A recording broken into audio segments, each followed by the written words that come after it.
संजनाना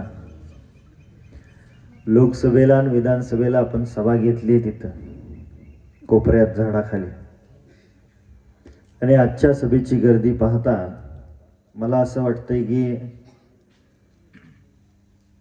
ज्या माणसाने सिंहगड इन्स्टिट्यूट उभा केली, आपल्या एकतपूर गावचं तालुक्याचं नाव राज्यामध्ये आणि देशामध्ये नावारूपाला आणलं, आणि या भागातल्या आसपासच्या तालुक्यातल्या गोरगरीब जनतेच्या मुलामुलींना चांगलं शिक्षण देण्यासाठी आणि त्याचबरोबर हजारो लोकांना काम देण्याचं काम सन्माननीय NM नवले सरांनी केलेलं आहे. आणि सदाभाऊंनी या गावचं प्रतिनिधित्व प्रथम नागरिक म्हणून 15 वर्ष काम पाहिलं, आणि त्यांच्या 15 वर्षाच्या कार्यकाळामध्ये जे काय काम झालं ते सुवर्णाताईंनी सांगितलं. सुवर्णाताई स्वतः शिक्षिका आहेत. सिंधुताईंच्या घरी डाळिंबाची चांगली शेती पिकली जाते, आणि मोहनराव हे डाळिंबाचे व्यापारी आहेत. दोन्हीही ग्रामीण भागातल्या अडीअडचणीची जाण असणाऱ्या या दोन्ही उमेदवार आहेत.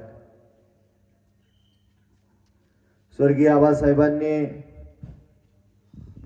मागच्या 25-30 वर्षामध्ये आबासाहेबांना साथ देणारे दीपक आबा या दोघांनीही पंचायत समितीच्या आणि जिल्हा परिषदेच्या निवडणुकीला सामोरे जात असताना एकत्रितपणे निवडणुका लढल्या गेल्या, चांगल्या पद्धतीने यश संपादन केलं, आणि त्याच पद्धतीनं शेतकरी कामगार पक्षाच्या कार्यकर्त्यांनी ठरवलं की येणाऱ्या निवडणुकीला आपण दीपक आबांसोबत आघाडी करूया, आणि त्या पद्धतीने आघाडी केली गेली.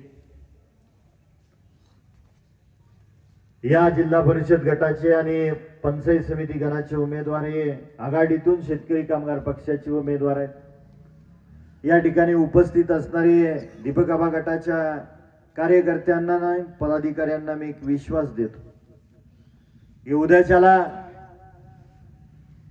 9 तारखेला या दोन्ही उमेदवारांच्या अंगावरती गुलाल दिसणार आहे, आणि पुढच्या 5 वर्षात या दोन्ही सदस्यांच्या माध्यमातून भविष्यकाळात येणारा जो विकास निधी असेल, समजा 2 रुपयाची कामं तुमच्या गावात आली तर त्यावेळेस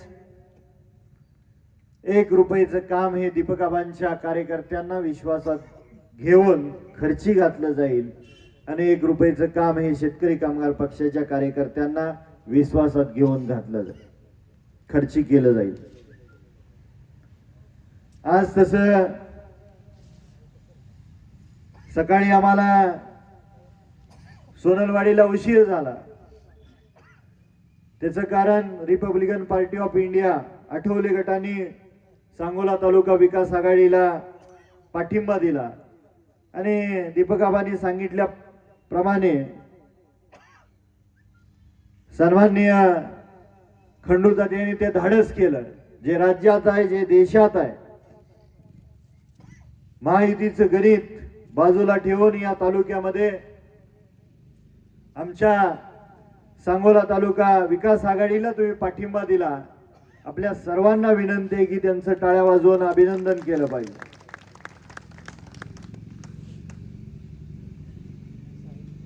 भविष्य काळामध्ये या भागातल्या शेतीच्या पाण्याचा प्रश्न असेल, रस्त्याचे प्रश्न असतील, विजेचे प्रश्न असतील, ते जिल्हा परिषदेच्या आणि पंचायत समितीच्या माध्यमातून सोडवले जातील. काही प्रश्न हे विकासाची कामं मंत्रालयातून मंजूर करून आणण्याची जबाबदारी मी घेत आहे. या गावामध्ये 2 मंदिरांचा प्रस्ताव आपण दिलेला आहे. तीर्थक्षेत्र विकास आराखड्यामध्ये घालण्यासाठी भविष्य काळामध्ये आपण प्रयत्न करतोय आणि लवकरच त्याला मार्च नंतर मंजुरी मिळेल हा विश्वास तुम्हाला देतो. संजूनाना बरीचशी 2-4 रस्त्याची कामही झालेली आहेत.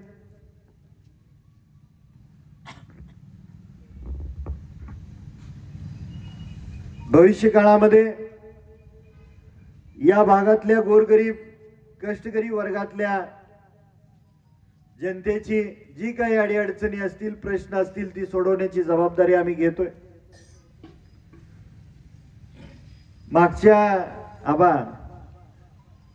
मागच्या निवडणुकीला 1 उमेदवार नव्हते, 2 उमेदवार होते गावातलेच. तुम्ही विसरला,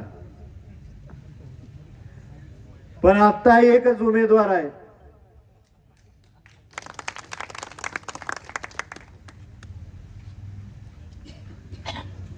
ज्या ज्या गावामध्ये उमेदवारी दिल्या गेल्या या तालुक्यातली ती गावं एकसंघ होऊन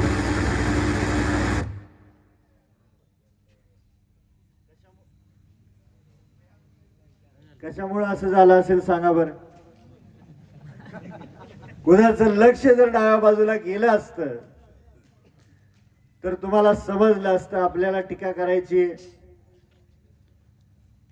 वेळ नाही.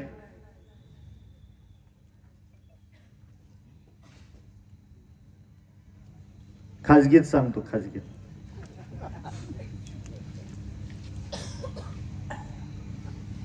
पण मला असं वाटतंय की माझी विनंती आहे या गावातल्या सर्व पक्षाच्या कार्यकर्त्यांना, ज्या एकतपूरचं नाव ज्या नवले कुटुंबाने आणि विशेष करून एन.एम. नवले सरांनी या तालुक्याचं नाव देश पातळीवरती नेलं, गोरगरीब कष्टकरी वर्गातल्या मुला मुलींना चांगलं शिक्षण देण्याचं काम आजपर्यंत केलेलं आहे.